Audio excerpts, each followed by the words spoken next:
Now, let's see what are the different components of a data warehouse architecture. Now we have covered them briefly. Now let's go into the detail here.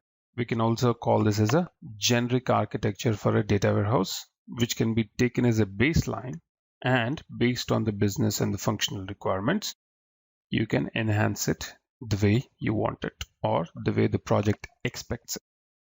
Right, first is the sources. Yes, we know that because it comes from different sources like operational systems, flat files, relational databases, etc., etc.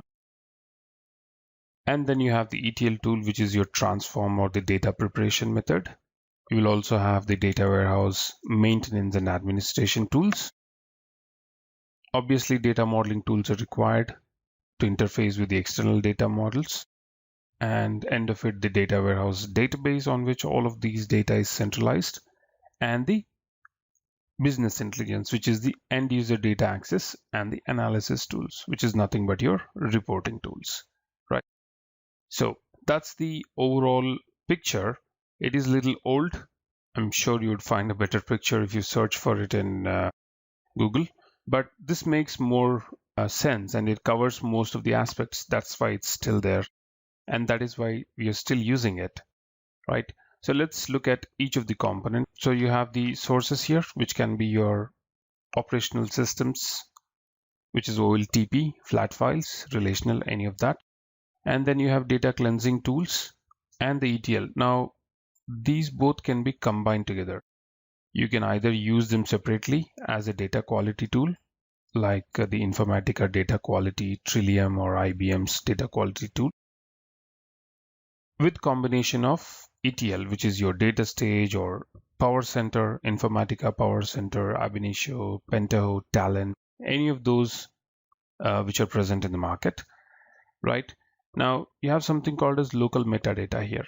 Whenever you're using these data cleansing tools or ETL tools, you need to have that local metadata, which you consider as a base for your rest of the design and data processing, right?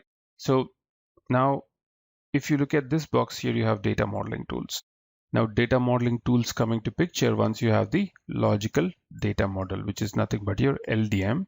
And once the logical model is created, for physical data model to be created, you'd use the data modeling tools like Irwin, Power Designer, and a couple of other tools which are available in the market, right? So whenever you convert the logical data model into the physical data model, and along with that, you define the local metadata as well, right? So as you notice, that data modeling tool is also being driven to your central warehouse, which is also connecting to your central metadata, and the data is coming from your ETL tools, right? So once the data is available in the centralized warehouse, you give the access to multiple systems, which is nothing but your business intelligence or any third-party systems. All right.